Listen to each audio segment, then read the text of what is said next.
Thank you for joining me. It's Nick Dove here, and you're listening to the Afterlife Pod. I hope you've had a good week and you're ready to hear another experience. So I think I will just get straight into it today. This one is from Bobbi D, and it is from the End Earth website. I'll just quickly mention, if you want to contact me, my email is podafterlife@gmail.com. So yeah, let's get into it.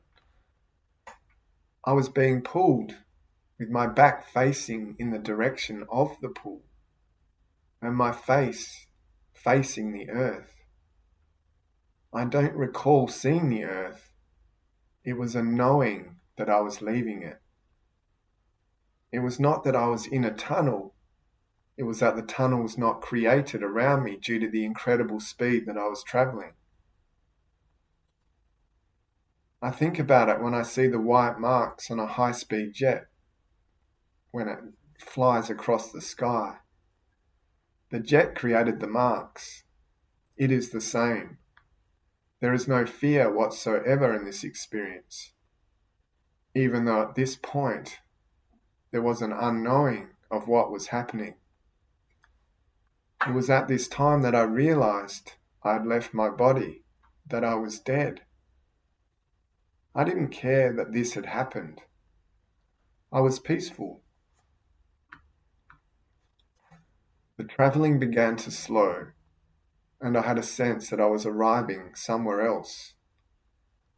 There were 6 spirits there, and I could clearly see them, wearing the clothes of their day on earth. 5 were males, 1 was female.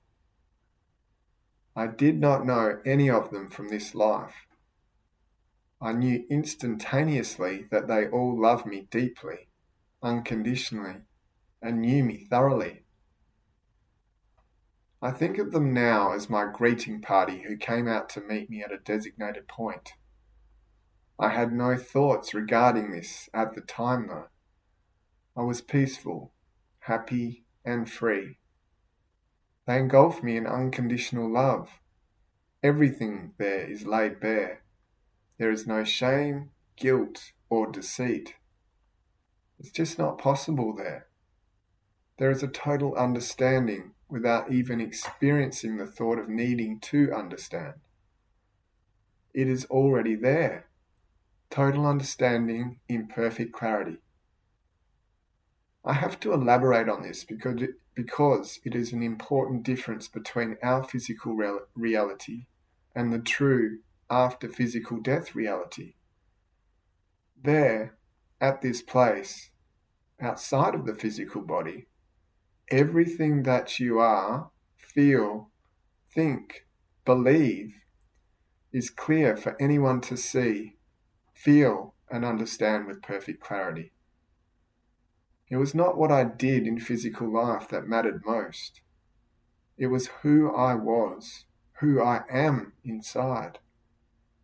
My soul that was more important than any physical thing I did.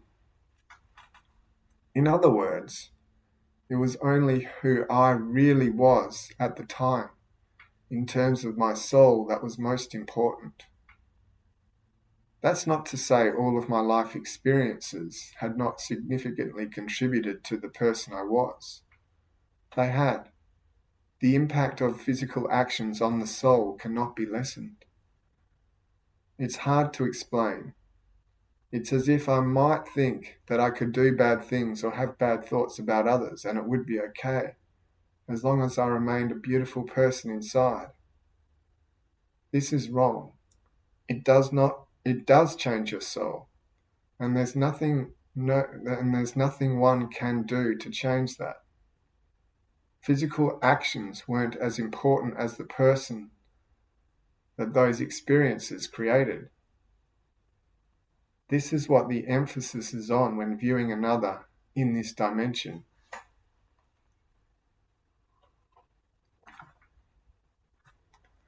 Now, I couldn't see what the spirits who had greeted me had done in their physical lives.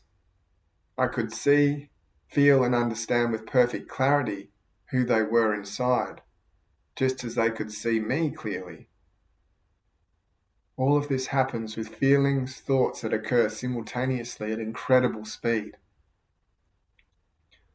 I could see the mouths moving as they were speaking, but I did not hear the way we hear in the physical world. The element of time, as we know it, in physical life does not exist. For instance, one of the souls who greeted me said to another soul in a slow, pleading, pausing way this sentence: "She's been through so much, and she should be allowed to stay." In physical terms, this would take 15 seconds to say, at the speed with which he said it. However, it doesn't take time there. It's instantaneous. Even though I know this sounds strange, the feeling of time is realized by an individual in communication, but time doesn't exist in physical terms.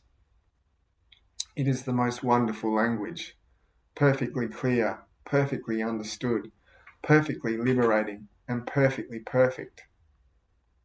I never heard a tone that could identify as a specific voice. It's not like that. The tone is there. It's a tone that identifies a specific soul, not something that's physically audible.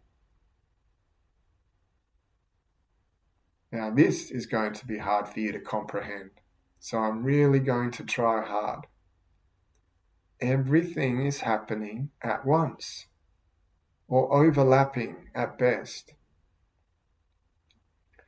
Imagine having 1,000 things and people talking at the exact same moment and perfectly understanding every detail of all that's going on.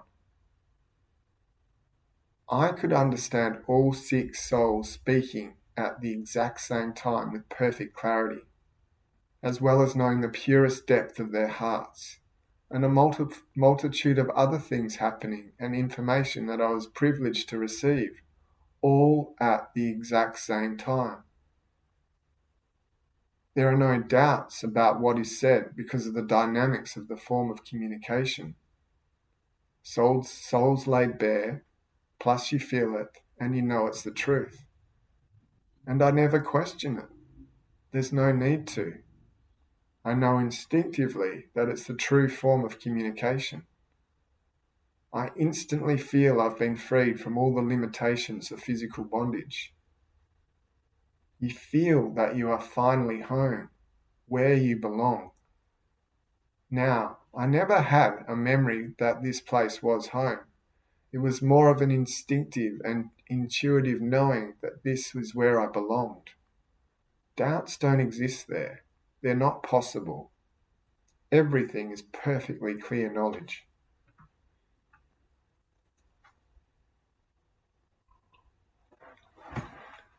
The greatest emphasis of this experience is love. I'm so totally engulfed with a love that does not exist in our physical world. No matter how deep a love you feel for your children, it does not compare with this love. This love is the purest, truest, deepest, totally unconditional love that you could ever imagine. Now, I realize you may be saying, "That's what I feel for my children." I'd say that too.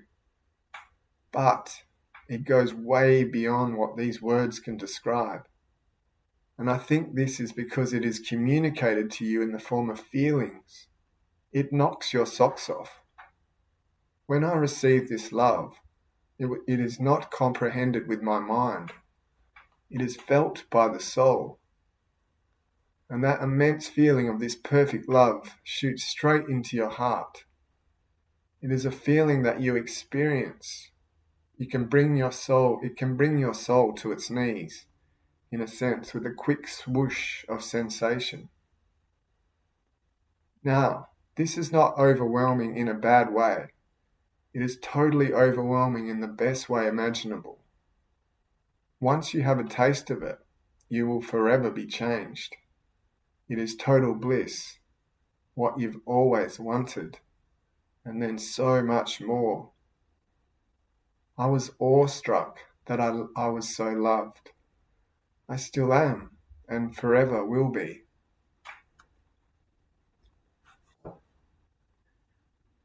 A great light exists that I was compelled to move into.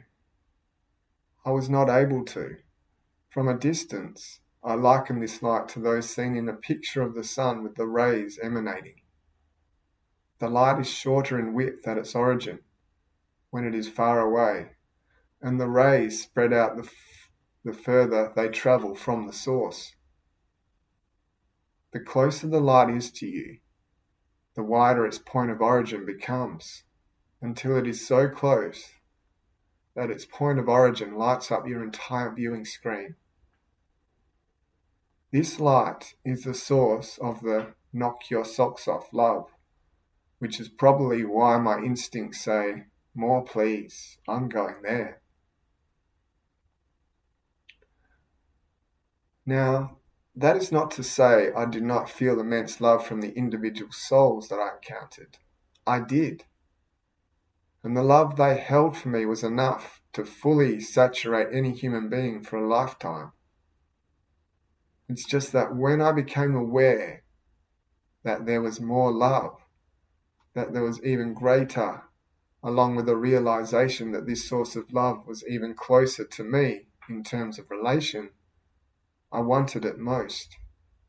It was as though the entity emitting that incredible love for me knew me the best. The love was over the top in terms of what a mother or father feels for their child. So in a sense, I was sort of drawn to my closest relative, even though there was no doubt it was not the type of relative we experience in the physical world. It nevertheless felt more real than any physical relationship. I think of this light now as God, and I'm grateful that this light revealed its love for me in my death experience. I'll give you the details of this experience in human terms, although I believe these details are totally insignificant in comparison to the real and important aspects I have tried to explain. Upon arriving at the place where the 6 souls met me, they commenced in loving me via their thoughts and feelings. I felt free and wonderful. They had an extensive conversation amongst themselves at the same time that was about me, allowing me to stay.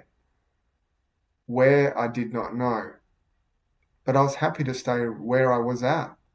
There was a deep blue-coloured, but not dark feeling, universe around them. It was pleasant. There was no land.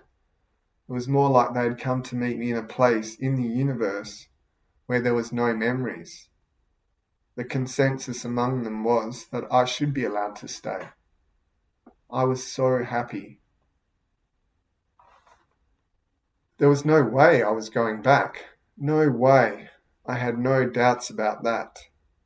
I had been released from the limited prison of the physical body. My mind was 1,000 times sharper, free, and able to operate at full capacity, of which I was unaware prior to my death was possible. The love was incomparable. I would never go back willingly. At the same time, I viewed 1,000 images relating to the universe and simultaneous history. I was not able to comprehend all of them. However, I was granted full comprehension about life, with emphasis on the importance of living life as it is given, and that we are all part of one. I was not a participant in the conversations that were ongoing about me. I was only an observer. Then the light drew closer, and everyone became aware of it, and their focus shifted to the light. There was a pause as everyone's attention was on the arriving light. A woman came into view who was completely surrounded in the light. However, the other 6 souls were not surrounded by the light, only her. This is hard to describe. It's as though when you looked at her, the entire screen of your vision is filled with light. But when I looked at the other souls, they are all surrounded by the blue, pleasant black background. The woman, like the other souls, loved me deeply, despite the fact that she had a stern disciplinarian look on her face. She was dressed in a much older style dress, black with a matching bonnet. The dress covered every part of her up to her neck. She was an older woman with a rugged, weather-beaten face. She was staring straight at me with an unbroken stare. The other souls were pleading with her to allow me to stay. She said not one word, but just continued to stare at me deeply, as if in deep analytical concentration. After the other souls had pleaded to their heart's content, there was a pause. She continued to stare at me, and then she said, "She goes back." My heart dropped to the deepest bottom. I finally spoke for the first time, pleading, "No, no, please, no." She was firm. I gave her the heartfelt thought that I would not go. My emotions cried deeply. I would have to be forced. Then I realized that I was hovering above my body. Then next, a nurse was packing ice on my chest and telling me to wake up. I was naked, no sheet. I looked at my body in disgust. I felt nothing for it. The nurse gently but aggravatingly poked my left arm twice while saying, "Wake up." Next, I felt incredible pain, realizing I was back in my body. My heart dropped. I felt so let down to be back. The nurse realized I'd come too. She repeated, "Open your eyes," several times. Then she started shoving small spoonfuls of ice chips in my mouth, instructing me that my fever was too high and that I needed to continually eat ice. She kept spooning it in until I passed out.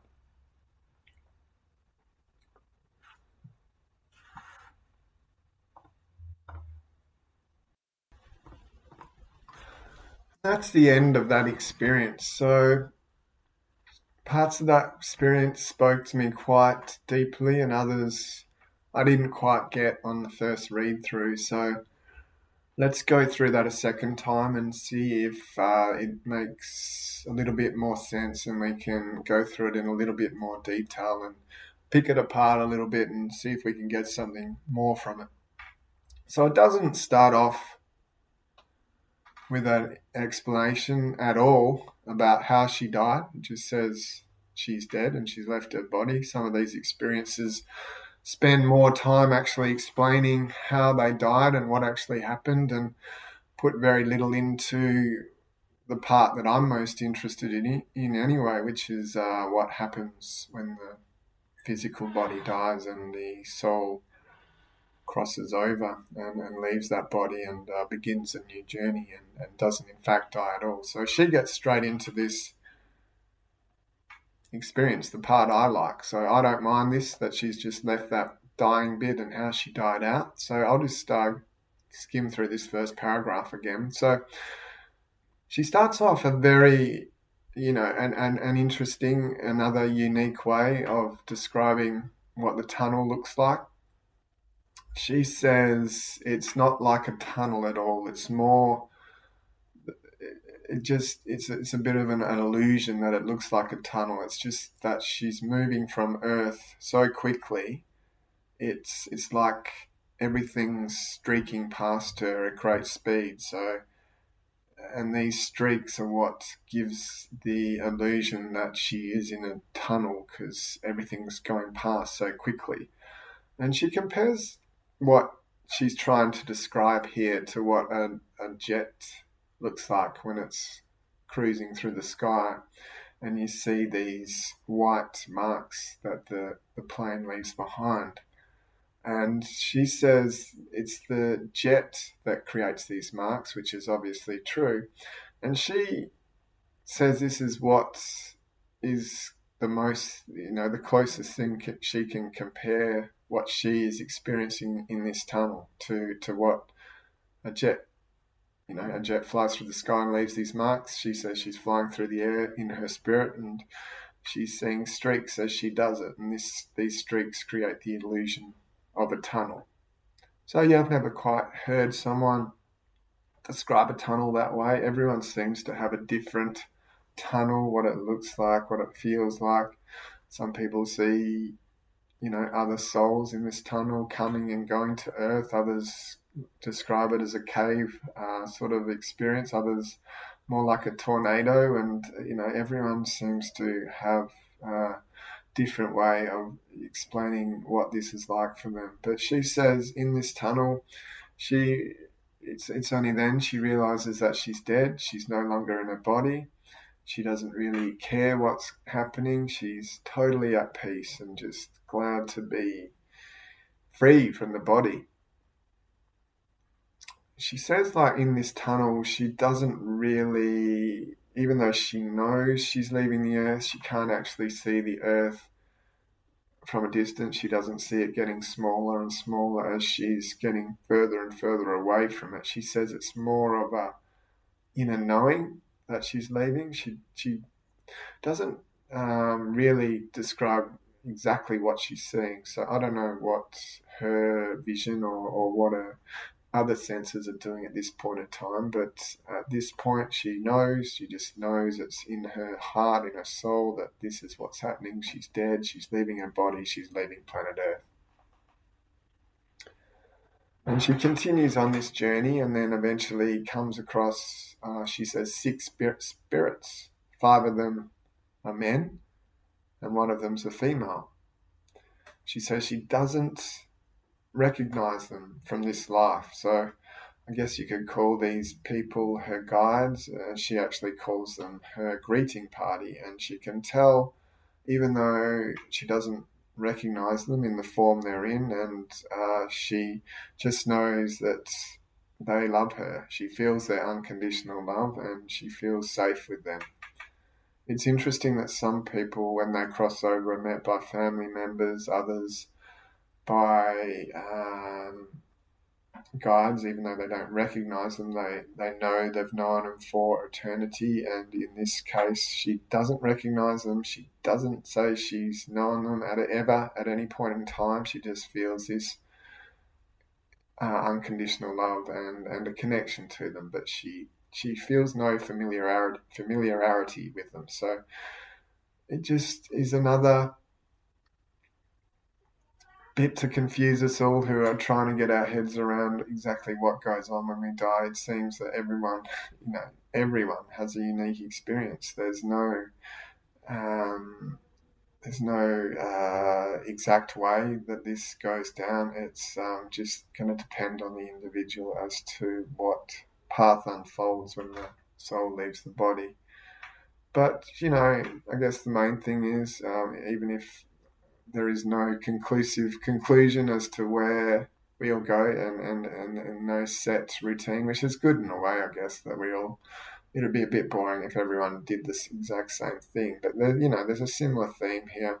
But the main thing is she is peaceful, she's happy, she's free, she's around these beings that are unconditionally loving her, and even though she doesn't know them, she knows she's in a place that is welcoming, and she is glad to be there. So in this place, she says that everything is laid bare. So I guess there's no hiding everything. We humans are good at putting a bit of a mask on and being able to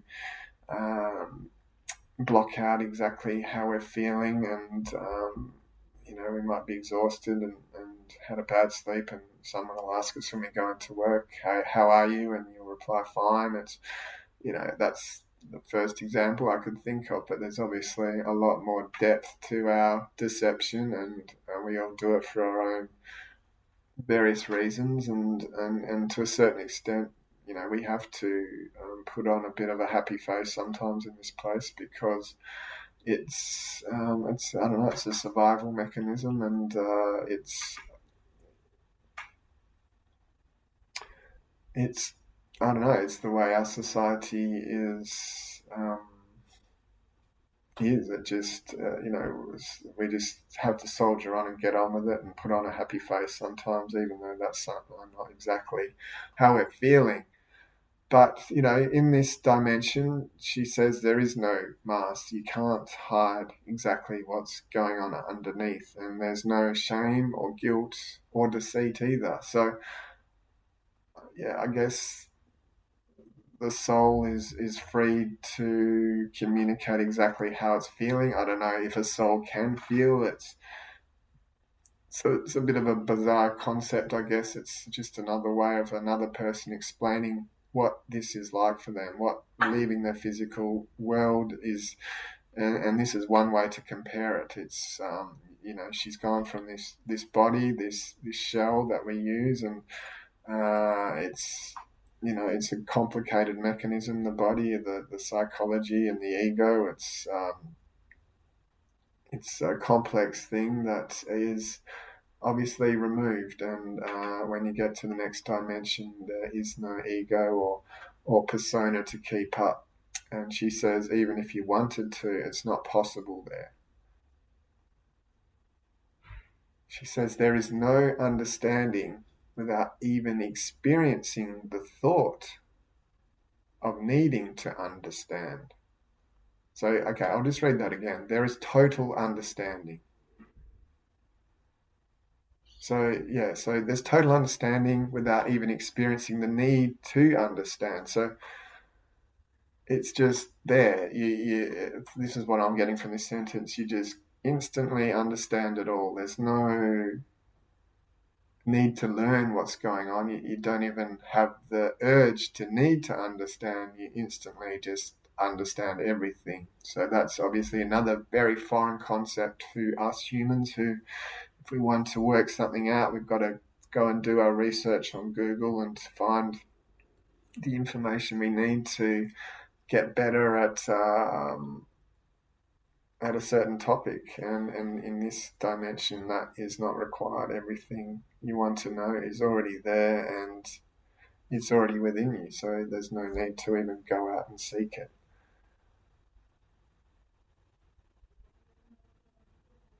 Okay, she goes on. I'm just going to slowly go through this paragraph because this is a part of it I think I found a little bit complicated from my understanding anyway. She says, outside of the physical body, everything that you are, feel, think, believe is clear for anyone to see.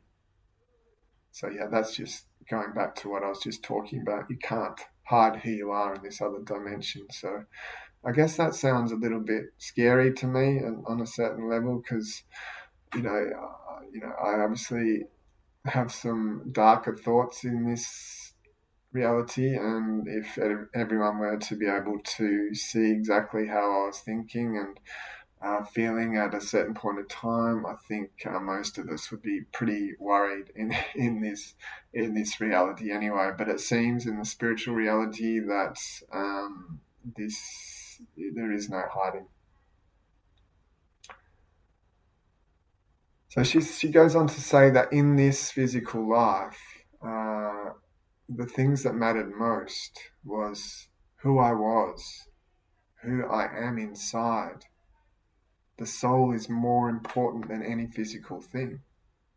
So in other words, she says, it was only who I really was at the time in terms of my soul that was most important. So she's saying, I think she's saying there that this physical world we're all trying to get through is, it's important, but it's not important. What the soul goes through is why we're here, and that is what we should be focused on. I don't know, or it's just how I'm reading that. Then she goes on to explain. She says this part's a little bit complicated. She said the impact on actions on the soul can't be lessened. It's hard to explain. It's as if I might think I could do bad things or have bad thoughts about other people, and it would be okay as long as I remained a beautiful person inside.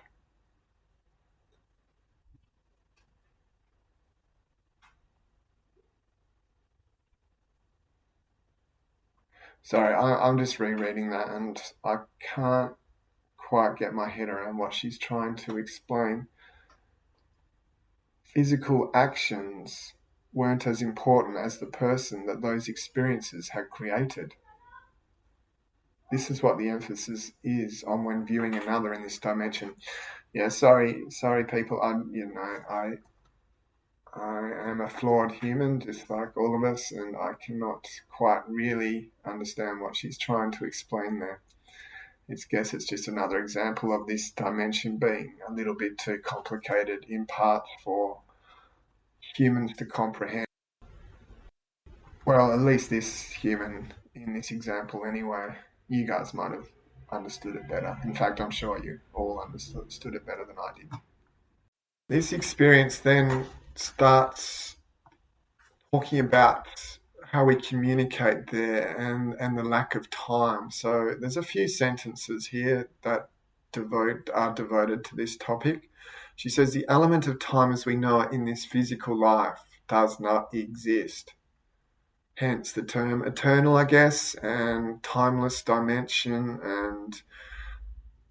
and the fact that our souls, are never going to not be here because there is no such thing as time, therefore, and they're here already, so how can they not be here?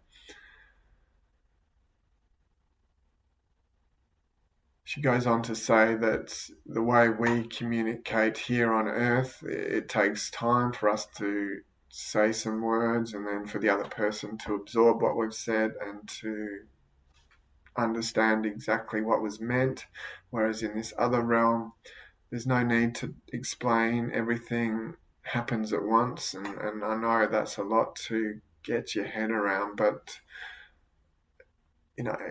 it's amazing. How can you have a conversation with another person when there is no time? Because doesn't communication isn't the very nature of communication one person communicating something to another and then that person replying to what that person communicated in the first place? So to understand exactly what this person experiencing is actually trying to tell us is pretty much impossible, I think, for us to truly understand, except we just have to take this person's word for the fact that there takes no time to have something communicated. So I guess this is what she means by everything is instantaneous, everything is happening at once. There's no back and forth. And she also goes into how this communication takes place. It's not in words like we do it here. She says it's in the most wonderful language. She doesn't even use the words telepathic like some people do. She just said it's like there is a communication of feelings and understanding. But in this other place, there's no miscommunication either. Everything is perfectly understood, just perfectly perfect, as she puts it. So,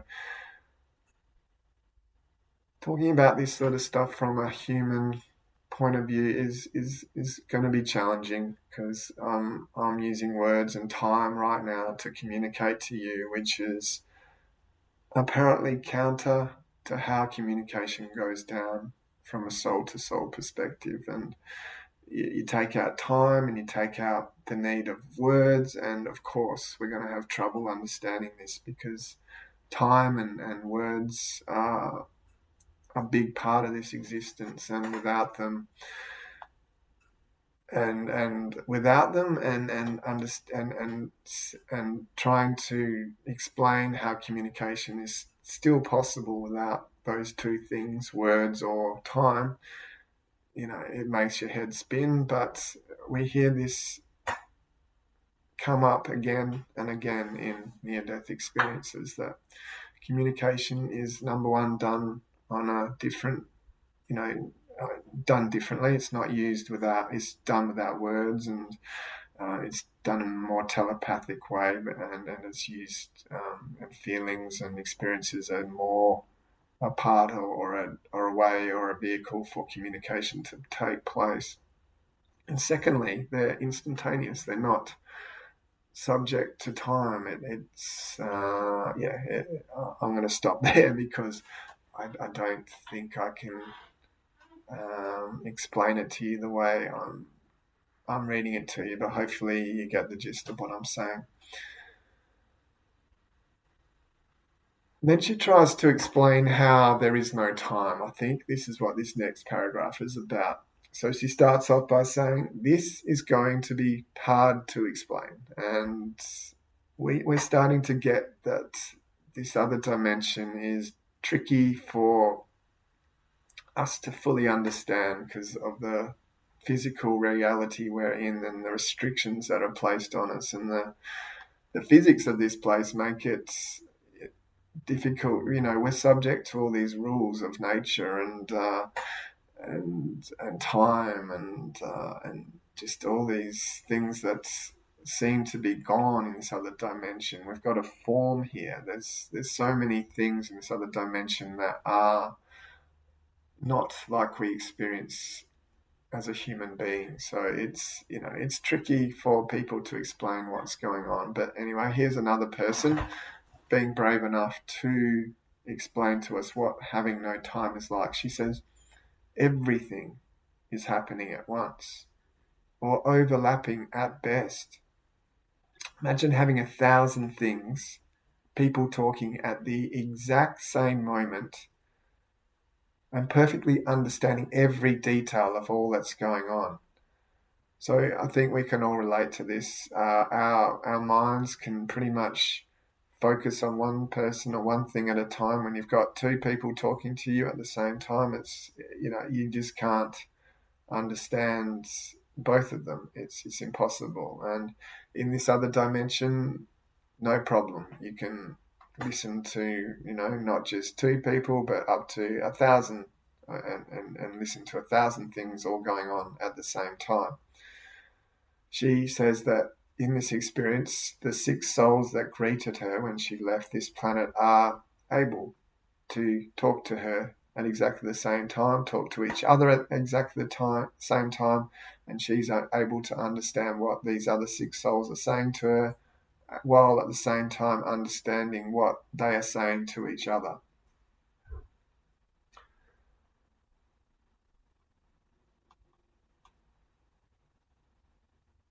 So this other place where we come from, this other place where we go after we leave here is incredible. It's a miraculous place for us to look forward to going, and it's where you and me both get to go, and all these things that I read out on a weekly basis, we will get to experience that, and once we do, we'll know exactly what we were hearing in these experiences. But until we actually do, we can only imagine what that is like. But yeah, it's good that people are trying to explain to us what home is like, and I start to think, why do only a certain number of people get to go back here and explore what home was like? Why are we all left, the rest of us left, wondering why is it that I haven't had an experience like this, and why can't I get the experience that these people are having, so I have an inner knowing of exactly what it's like. It's frustrating having to take secondhand exactly, and believe exactly what is going on in this other dimension, and to not have it in your own experience, or to not have a memory of it at least. It's one of those questions that are really difficult to answer, and I don't know it either.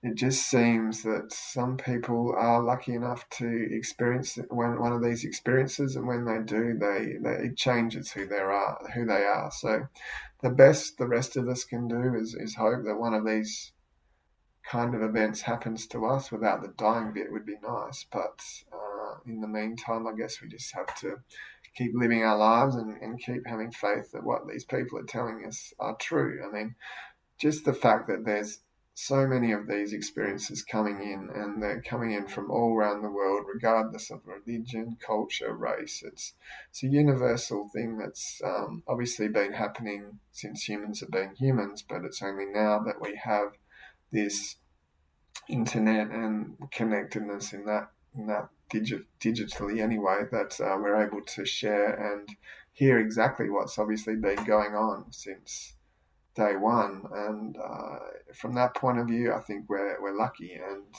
to think that generations in the past didn't know that this was going on, or they might have known someone, but it would have to be a close family or friend to reveal this sort of stuff to you, because people even now are still reluctant to share near-death experiences because they're fearful of being crazy. So even though we might not be lucky enough to have one, I guess I'm trying to look at the positives here and see that if you haven't had an experience, at least you can read about them and try to picture what they're like, and have an understanding that this is a universal thing that's happening to all humans everywhere on the planet. And eventually, it might take your last breath to actually get a glimpse of what they're talking about, but eventually we will all find out for ourselves.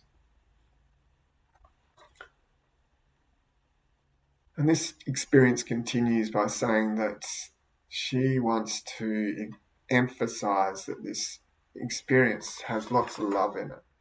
I like the way she talks about how this love feels. It's another good attempt to explain that the love that is experienced in this other realm goes way beyond what we consider love in this physical reality. She says, she compares it to what a parent might feel for their children, this love she's feeling there. And she says this love is emanating not from those six beings she's met, but from the light, or what she goes on to say she thinks of as God now. She says this light is just giving off this source of pure, unconditional love. Now I'll stop there and go back to a story I've said in the past on these, on a couple of times. I think probably even 3 or 4. I've talked about what I think this love is, because I think I have had a glimpse of what it's like as well. A couple of times I was having right around the time of my spiritual awakening, I was having some difficulties, and I was hearing these voices, and I didn't know what they were. I'd used substances for a long time and never been exposed to anything like I was.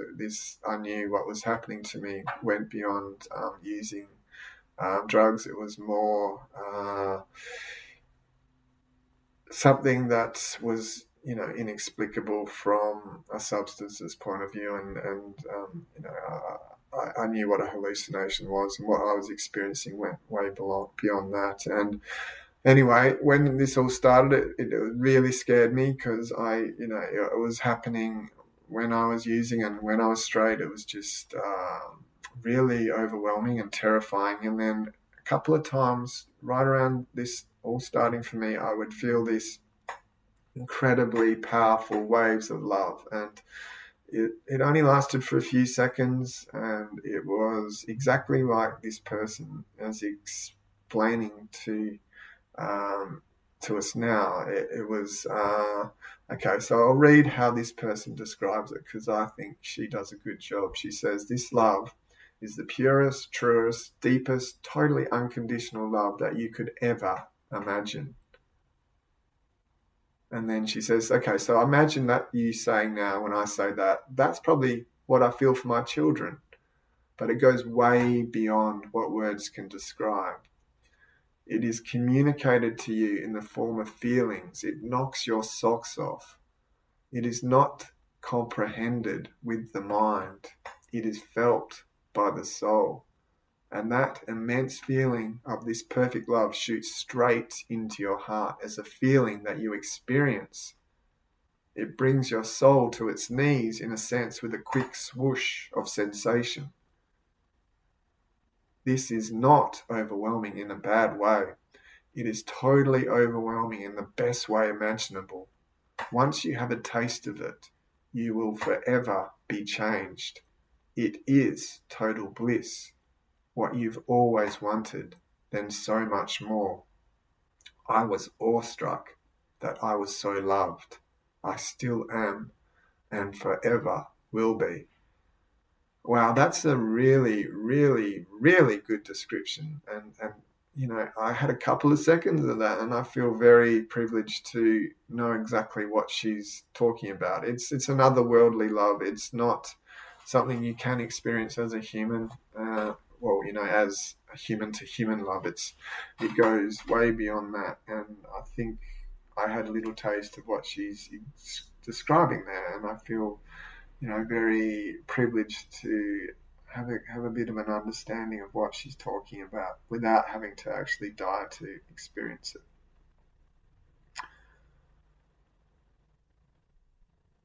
So she goes on to say, the next paragraph is more about this love, but I won't. I'll leave that off because I think I've gone over that enough.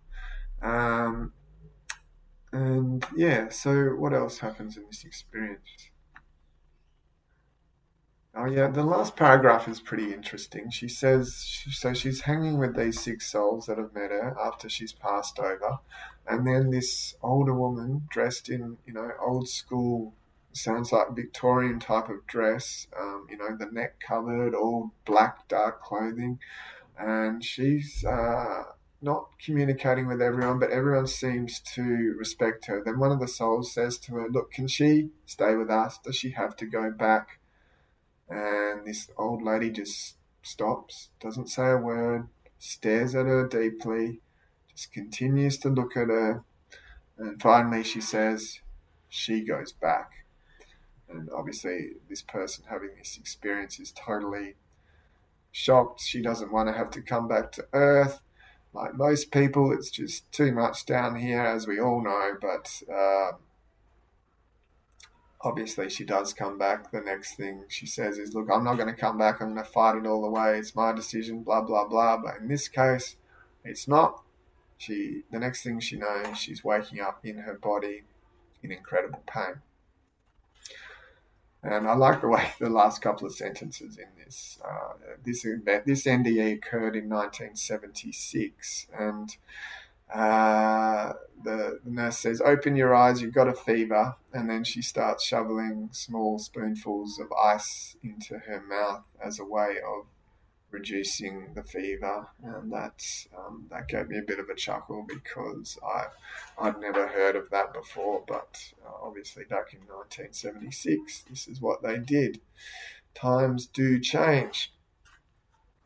So that's the end of that experience. A little bit confusing in parts, but that's because, like I said, it's so difficult for people to bring back what happened there to us in a way that is easy to understand. And, the more times you read these experiences, the more you start to get a feel for what they're trying to say, because you get a different perspective. And I've listened and read hundreds, probably thousands of these now. So most of them will say that it's difficult to understand exactly what it's like, and you have to really go through it yourself. And it's like that feeling of love that I felt briefly a couple of times during the start of my spiritual awakening. That feeling it's out of this world, so it's difficult to describe. But this person did a pretty good job in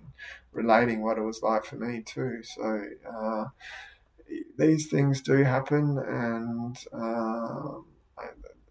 because I have had little glimpses of what these people are talking about, I have a little bit more confidence in what they're saying is true. I guess it's because I have had a bit of a taste of what I think these people are trying to bring back to us and explain. And it's good. It's good to know what they're talking about. And if you haven't had a mystical experience like that, don't worry. Just keep faith. Something will happen eventually, that it might not be a near-death experience where you get everything revealed to you in a dramatic way. It could just be little moments of synchronicity, or you could sort of start to finally realize that God is talking to us all in our own unique way all the time, and you just have to pay a little bit more attention, and slowly but surely it will become more part of your life.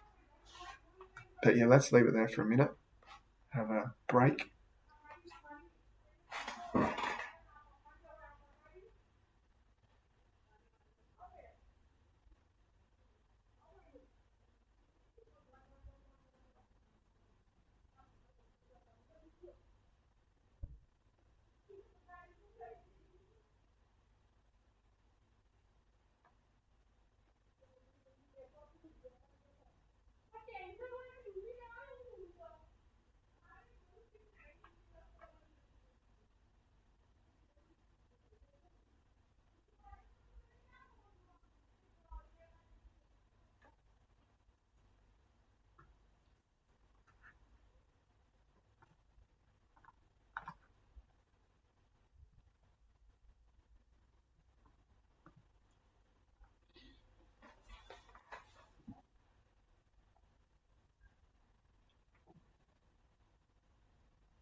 So I just thought I'd give you a bit of an update as to where I'm at with this podcast. I am, it's getting a bit more difficult for me to find good experiences.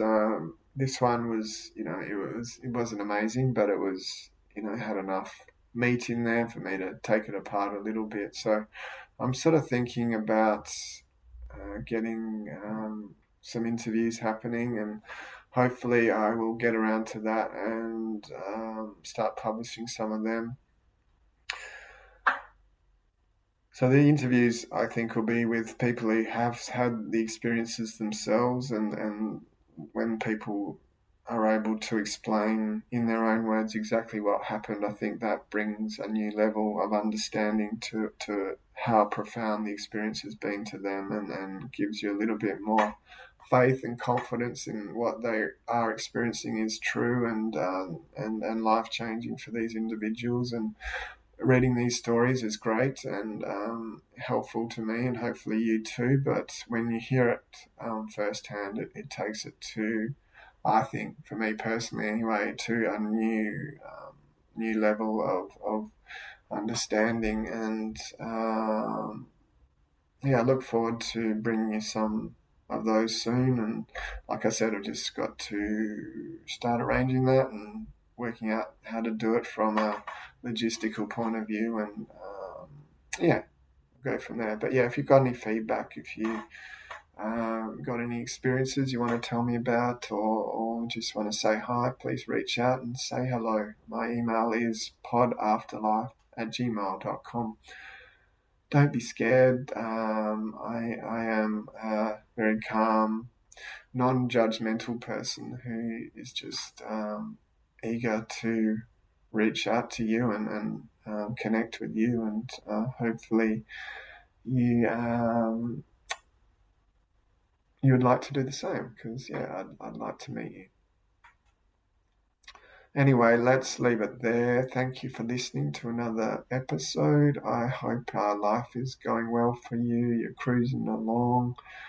You are getting everything you need to be successful and confident in life, and trying to enjoy the journey and as much as possible. And I look forward to talking to you next week. All my love.